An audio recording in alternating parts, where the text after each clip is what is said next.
Welcome, everyone. My name is Stephanie Ivick. I'm the Content Marketing Manager here at eLearning Brothers. We have a really great webinar on gamification for you today, but first I'll go over a few housekeeping items. This webinar is being recorded. We'll send it out to you via email tomorrow, so you can keep an eye on your inbox for that. If you have questions during the webinar, feel free to put them in the questions panel. We'll get to as many as we can throughout the webinar, and if we can't get to yours, we'll follow up offline afterwards. Joining me today, we have Baer, Chief Creative Officer at the Game Agency, a division of eLearning Brothers. He's got a great presentation for you, and so I will turn it over to you, Stephen. Well, thanks very much for having me. Looking forward to talking about this topic. This is something that I am personally passionate about because I feel like while games are great for so many industries and so many use cases, certainly when it comes to Salesforce, they are, I think, spot on. So just a little bit about me. To begin with, I am a product of the 70s, which aligns very much with the whole video game industry. And earlier on in my career, I was over at Atari as in the marketing department, eventually as the director of marketing, and then came and started the game agency, ultimately the Training Arcade, and we were acquired by eLearning Brothers earlier this year. But I've been really focused on this space for some time now, and it all kind of starts back from my childhood when I was playing games just like these: Pac-Man, Donkey Kong, Space Invaders, Pitfall, all the above on this iconic platform, the 2600. But the reality is that the whole industry has evolved significantly over the years. From obviously very simple consoles to pretty much any device you can imagine, down to where we're all walking around with our cell phones playing games regularly. And what's really neat is that some of the nuances of what made games so wonderful back to my childhood remain the case today. They are played by really everyone, everywhere.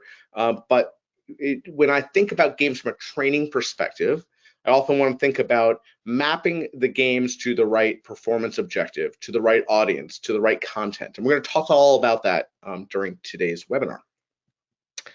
One of the things I think that's really important to think about when it comes to games, period, is that they really do offer a safe place to fail. Obviously, you're going to go in, you're going to try something, but most likely you're going to fail. But you can try again without anyone really knowing, and until you hit success.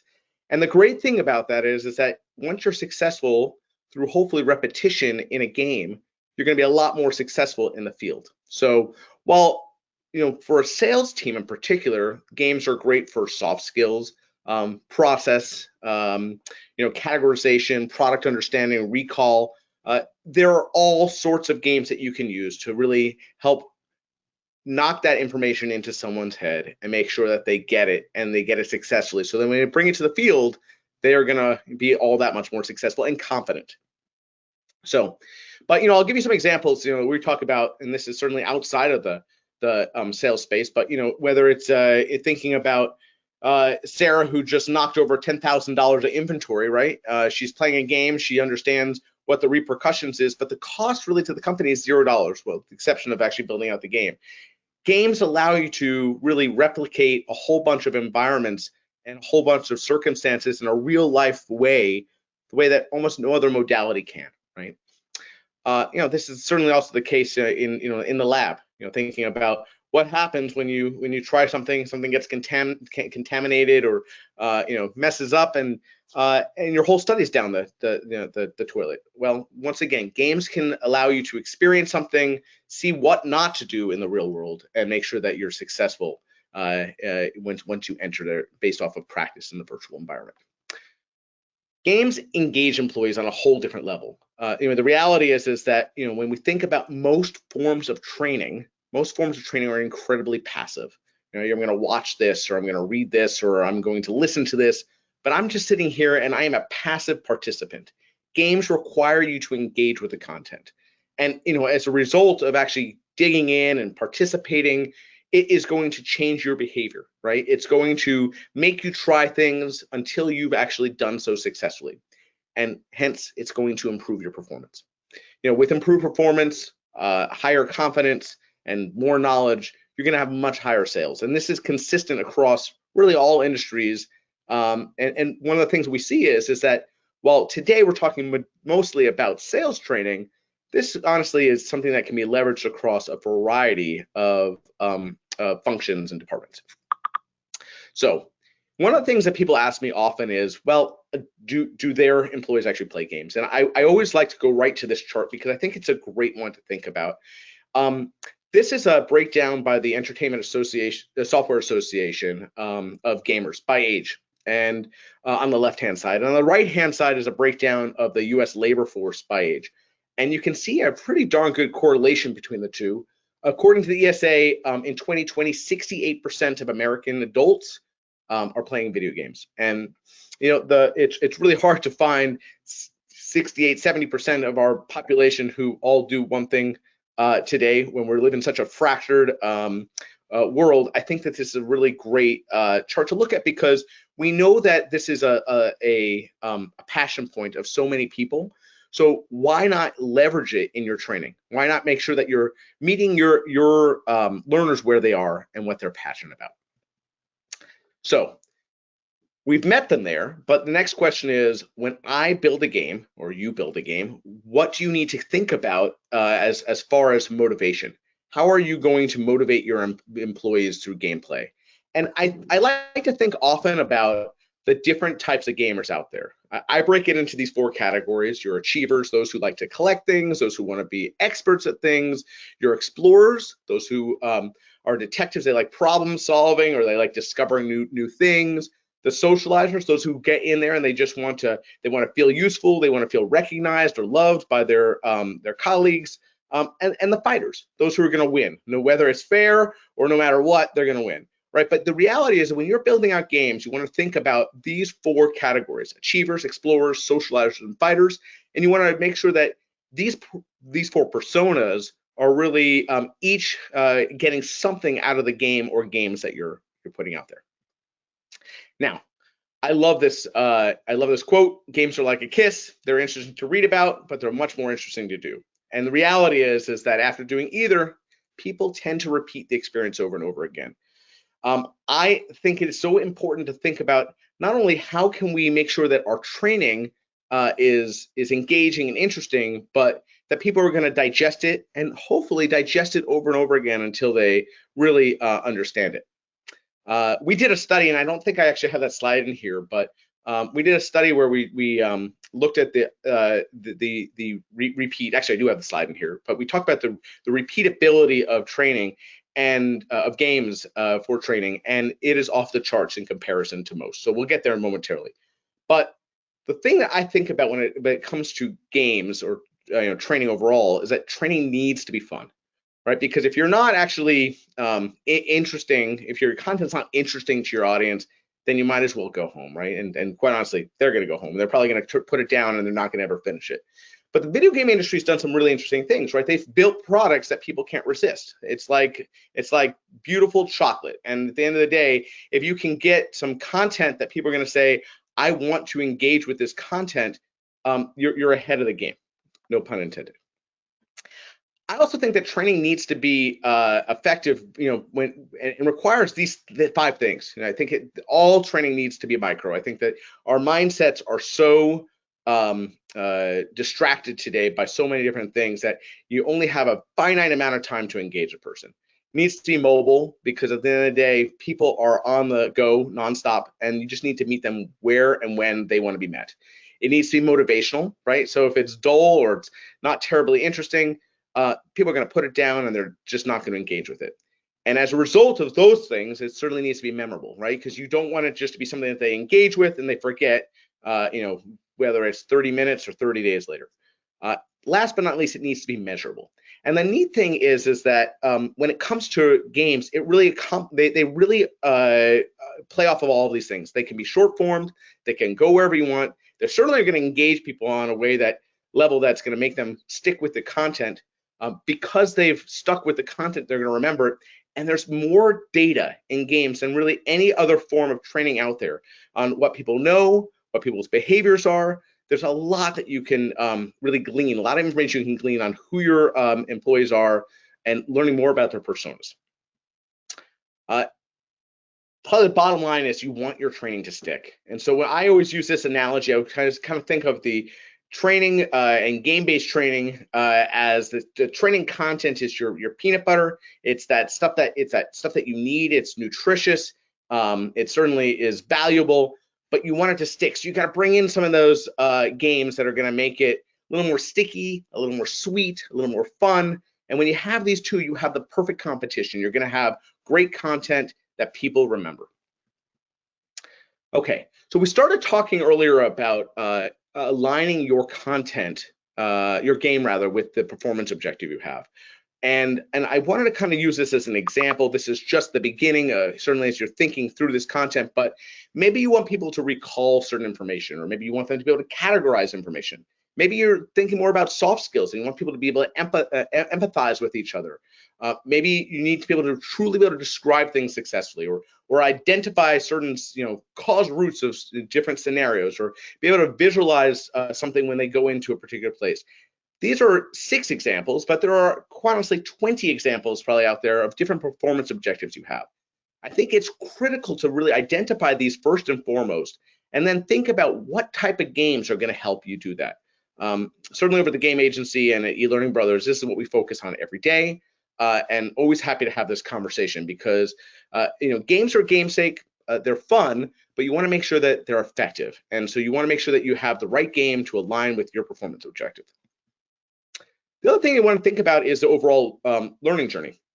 So, I think about e-learning and making sure that e-learning is as fun as possible, making sure that virtual learning, the virtual world that we've all been sitting in on Zooms, can be as interactive as possible. Once you're back in a classroom, making sure that it is as rewarding as possible. And then, ongoing learning and just thinking about how to use mobile tools to reinforce, especially for your sales force. And when it comes to any of these, I think that you really need to think about utilizing games overall, probably these 3 different ways. There's solo play, having someone play on their own and making sure that they're able to succeed by playing in a very safe zone where they're not judged by others. Having people who have that competitive nature be able to go head to head with each other, battle with colleagues, and certainly fight for leaderboard dominance. And then I think more than anything which often is forgotten, is team play. Thinking about how do you get people to collaborate with each other, how to work in groups, certainly reward the team overall and have people cheer each other on and have peer motivation with one another. And I think that if you can find the combination of these 3, that's the silver bullet, in my opinion. So there are a whole bunch of games that we use on a regular basis. So I'm showing these to you as examples. But this is not where it should end, right? But whether it's games like Jeopardy or Wheel of Fortune, which we all know, I'll talk about that momentarily, or Endless Jumpers or scenario games, branching paths, detective games, sorting games. Once again, it's about identifying what mechanic is going to achieve your performance objective. So let's start with the Jeopardies and Wheel of Fortune that we talked about. I think that the reality is you want to play into people's passion points. So whether it's looking at these IPs or $100,000 Pyramid or The Price is Right, Family Feud, Who Wants to Be a Millionaire, or any others, I think that at the end of the day is you want to meet people where they're at. You want to make sure that you're using mechanics that they say, oh, I've seen that. I want to be that guy who competes there, right? And once again, when it comes to Salesforce, this is a great thing to start with because one, whether it is regardless of the demographic, the reality is that these games are familiar to everybody, and that's first place you want to start, and they're comfortable with everyone. That's the second place to think about, and you can map so much content into these. So that's food for thought. That's a great place to start. We talked about the retention though. Whether it comes to these game show games or other types of games, it's taking your training and bringing it from standard training, lectures, articles, videos, demonstrations, discussions, which you can see on the left-hand side has a 5 to 50% retention rate, 30 days later, to a much more active training experience. So practice, having someone actually participate in this, and building games on their own in some cases to make sure that they really understand the content in earnest. So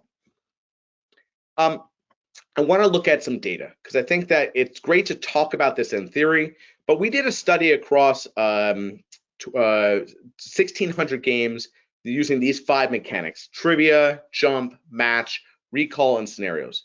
And among those, we had 100 and almost 27,000 learners. So on average, it was about 82 learners per game. So here's what we saw. On average, the games ran about 3.5 minutes. And we saw 2 really interesting stats after this.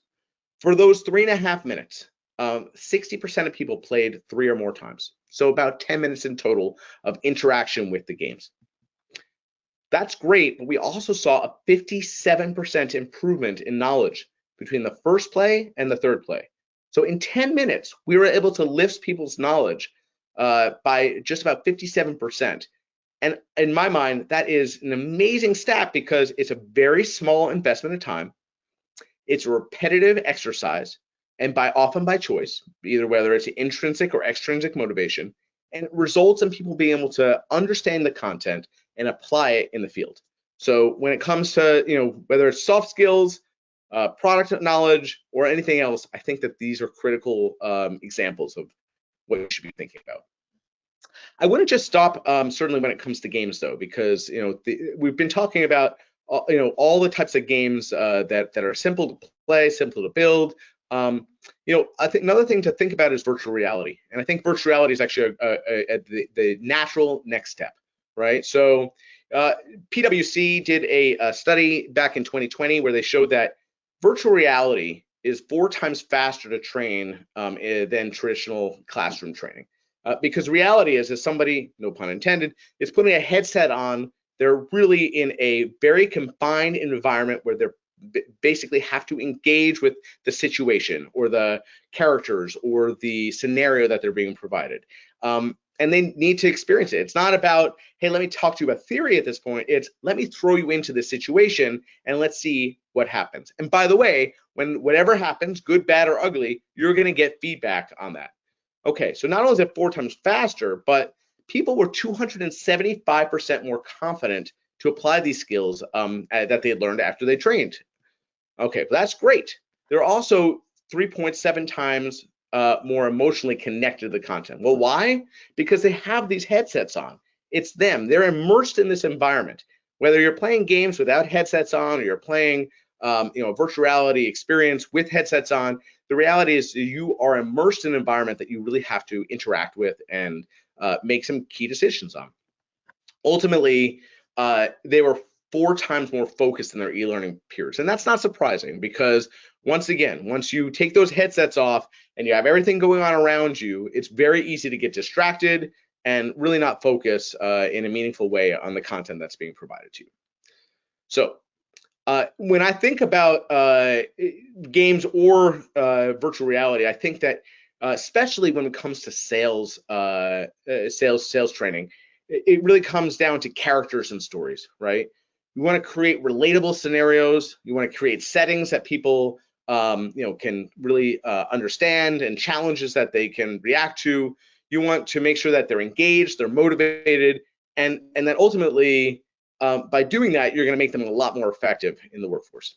So I'm showing a few examples. The very first one is by Mersion. If you're not familiar with Mersion, it's actually a very cool tool. What you're seeing here, and I have the sound off, but you can hopefully see on the right-hand side, you have a real person who is interacting with a avatar on the left-hand side.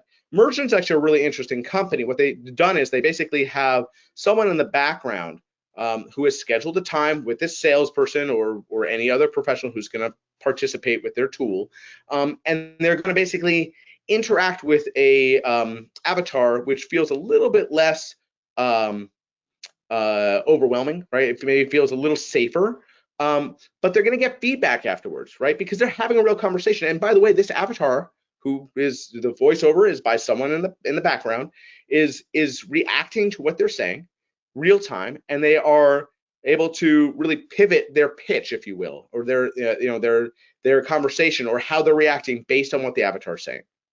I think it's a phenomenal tool, and if you're not familiar with it, I encourage you to check it out. The next example is Scenario VR, which is I think an equally interesting tool. This is much more video based, and I wanted to show this to you because what you first saw was you saw this guy being recorded or this woman being recorded in a green screen environment.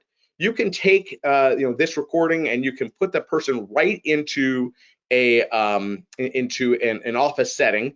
You can buy really easily 3D office environment, so it looks, very natural, and you can make it very contextually relevant. This is something, by the way, that you can build in a day or two at a fraction of the cost. And what I love about this is it feels so relevant. You can build a whole variety of scenarios and have someone really interact with people, go down different paths, and see the repercussions of the decisions that they're making. It's quite a fun tool to play around with. When you're thinking about game design and storytelling, I always boil it down to these six things. And I think that these are all very relevant for engaging a sales force, right? So first of all is the number of branches. And by the way, the type of branches you're doing, right? You want to make sure that you're down a certain scenario that is that you control to a certain degree. I don't really like the image here on the top. I prefer the one on the bottom, and here's why.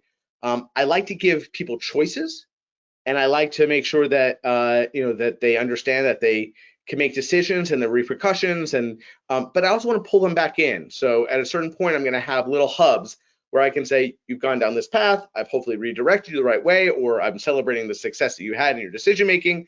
Now we're going to go to the next one, and the next one, and the next one. And I think that is just a design style, but that's how I prefer to do branches. Also, I think when it comes to writing the content, you want to make sure that the choices are truly relevant, right? So, this is a over the top example, but you wouldn't say request a summary report, hang up on the person, or throw coffee at the computer, right? You want all responses to feel natural. There's going to be some that are better than others, right? The next thing is the number of choices. And I think about, Netflix is always the perfect example. I spend more time looking at Netflix to try to figure out what I'm going to watch than actually watching. You don't want the number of choices to be overwhelming. You want to make sure that it is, very similar to what one would experience in a sales scenario, right? So, they're going to have a few different options, but they're going to make a decision. And once again, you want them all to feel relevant. You want them to all feel like they're natural choices that they can make. The next one is the voice. I think this is probably the hardest one to focus on, but the most important, is making sure that the voice that you're writing in, and this is where SMEs, I think, play a really critical role, is going to feel very relevant to what they're experiencing. So certainly as you're writing different sales scenarios, you want to make sure that you're bringing in the right people to think through all the objections that someone might have to handle, or scenarios that someone might need to speak to. You want to make sure that the feedback that you're giving along the way by the characters that you're interacting with are truly useful. And you want to make sure that the visuals are appropriate for this audience, right? So some might need, truly video, real life video, some might need illustration that is come in all shapes and sizes. It's really identifying what you want it to look like so that someone feels like, I'm really engaged and immersed in this environment. I'm practicing something, and it feels like it's a relevant, real experience that I can apply in the workforce. Okay, let's talk about soft skills. And by the way, I know I'm going through a lot today. I'm always happy to answer questions, certainly on this webinar or after. So always feel free to reach out. When it comes to soft skills, I love this stat. Google says that 7 out of 8 of the most important hiring skills for them are soft skills. And that's not just for salespeople, that's across the board. And so, I think that is something that people and companies probably don't think about often enough. But I think that as we're hiring more people and we're thinking about how to train people, it's a real opportunity for us to write content and engage people on these skills. And these skills can be taught without a question. So, I think that there are other tools to think about doing this too, right? So what I'm showing you here is a rehearsal mobile simulation tool, which I love. If you're not familiar with it, it's actually called rehearsal. And what I love about this from a sales training perspective is it's not just about having someone simulate. You can get them real feedback. They have a leaderboard functionality, and it's a way for people to feel successful and like they've achieved things, which is very much in line with gameplay, right? So you might have them play a game, or you might have them do a VR simulation. But ultimately, you want to get them in front of their manager to try out these skills before they actually go into the field. And that's exactly what this tool does, right? It allows you to tell them what you want them to do. It allows you to have them try it. It allows you to give them some automated feedback, right? So there's going to be, did you use the right buzzwords? Did you give me eye contact? Did you use a lot of ums? Did you, all the things that we want to make sure our sales force is successful at.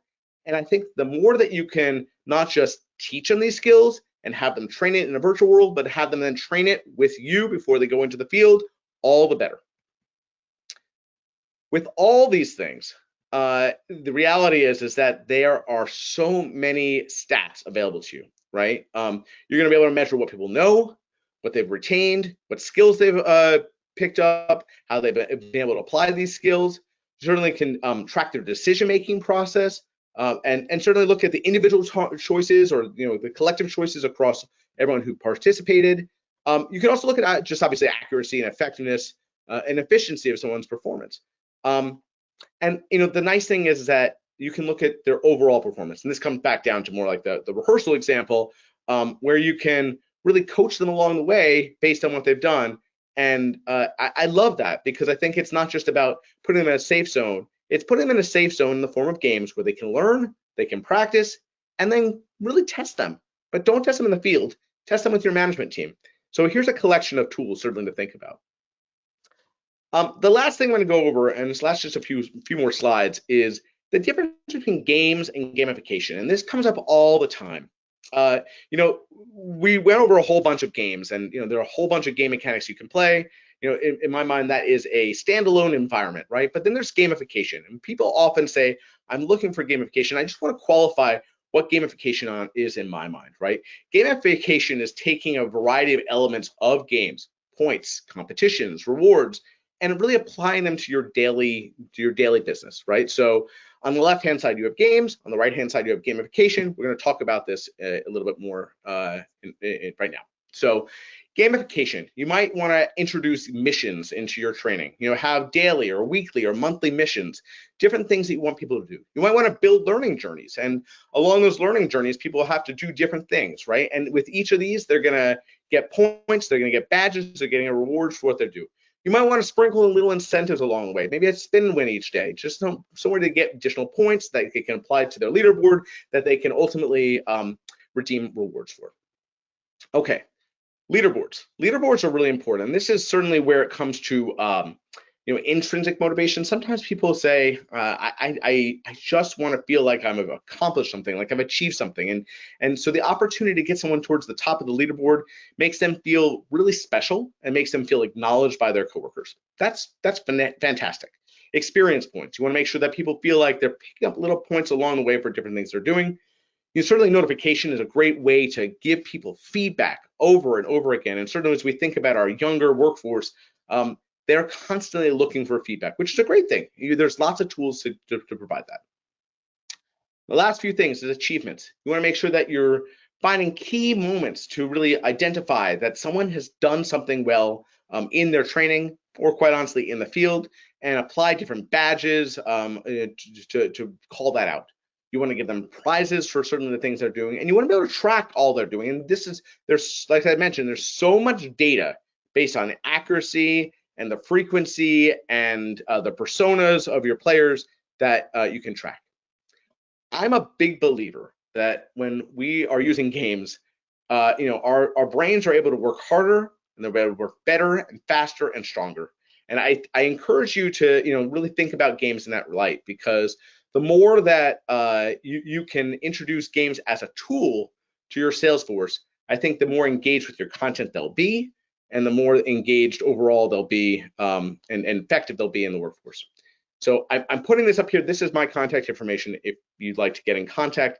I also wanted to put up today just a trial A lot of what I showed you today happens to be from our platform, the Training Arcade, both the games as well as the arcade itself.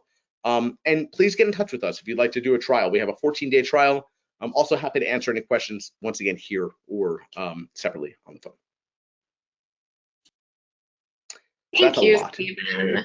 That was great. We do have a few questions for you.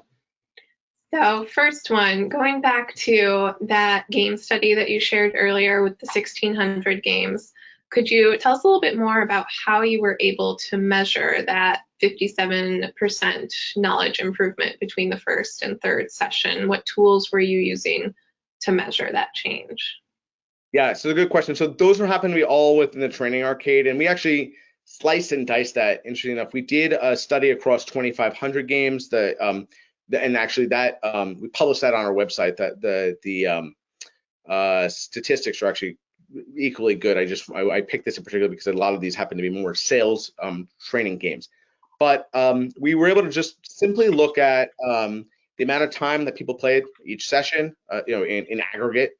We were able to look at the accuracy of people's responses to questions in each of the gameplays they did, and we just saw a huge jump. And that's not surprising. I mean, to be fair, I feel like if any of us do anything multiple times, we're going to get better at it, right? And the nice thing is that it just is an indication that games are, one, they're quick and easy to pick up. They're certainly often enough compelling enough to repeat, and the data's there. You can see that people were able to get basically answer things on a much more accurate level as every time they did it, because you're getting feedback from the games along the way when you're not answering correctly. So it's an opportunity not just to test somebody, but also teach or reinforce a key piece of information. That's actually a perfect segue into our next question, which was, do you find games are better for reinforcing previously trained content or for introducing new concepts? Or would you say it depends on the game? I'd say it depends on the game, but I honestly think that you can use them for both. Several years ago, I was talking to Michael Allen over at Allen Interactions, and he said it perfectly. So I probably have quoted him or at least paraphrased him several times. I believe that in any training, or he believes, and I agree, that in any training, it's really effective to sprinkle games throughout your training. And there's a reason, right? Because at the end of the day, if you're just going to have slideware of 50 or 100 or 200 slides, and then you want to just assess what people know at the end, the answer is going to be very little, right? Because people tune stuff out. But if you're able to use them as stopping points along the way to basically, one, say, hey, we've just gone through these 10 or 15 slides, or 10 or 15 minutes in the classroom. Let's just do an exercise here and see what people know. And if you don't know, let's use this game as an opportunity to reinforce something. So I think that's really important. I'd say that that's on new content, but also I think that because they are micro in nature, you can equally use games 15, 30, 60 days after training as an opportunity to send out an assessment of what people still remember, and as an opportunity to say, oh, if you don't remember that, let me explain to you why that's the case. So I think that they can be certainly used for both use cases. Awesome. And we definitely have clients, I think, using them for both. So, and there's lots of case studies on the game agency's website, so you can get a more concrete idea of how people are using the games in the training arcade. All right, one last question. Do you have any tips for getting senior leadership who might be a little reluctant to have their employees playing games at work? Do you have any tips for getting buy-in from them? Yeah, I mean, look, at the end of the day, I think that often data speaks louder than anything else, right? So if you're able to, and one of the reasons I show this data is I think it's important to show that, one, games, they can be long form, but they also can be micro form. And as I showed you, I think being able to go to any manager and say, look, if I can weave this in and I identify 10 or 15 minutes of our training to do this, I think I can lift the knowledge of our team by 50, 60, 70%. I think that someone would be hard pressed to say no to that. And once again, this is not a hard pitch on the training arcade. These stats, I think, are really important. They lend themselves to most gameplay. I mean, certainly we've seen these stats, and we believe that our tool works in this regard. But I think that the premise stands, and I think it's really important to think about as you're talking to management about what the goal is. If the goal is really to drive knowledge and retention, then that feels like you need to find the best tools to do so. And that's why I wanted to show you a few tools, whether it be games or VR simulations or rehearsal simulations. I think that all those really row in that direction. And that's what I encourage you to think about is what solutions are really going to drive better performance of your employees. Absolutely. So in this scenario, Stephen is the good cop and I'm the bad cop, because I am going to close this out with a reminder that you can get a free trial of the training arcade and that we also can build custom games for you. The game agency does a ton of that. Our custom team does a ton of that. So if you would rather just have the gamification experts do it for you, we can do that. But these are definitely great tips that you can apply in your own e-learning development without us, even though we'll cry a little bit inside. But thank you so much, Stephen. This has been a great session. The recording will be going out via email tomorrow, and we hope to see you all on our next webinar. Have a great day. Thanks very much.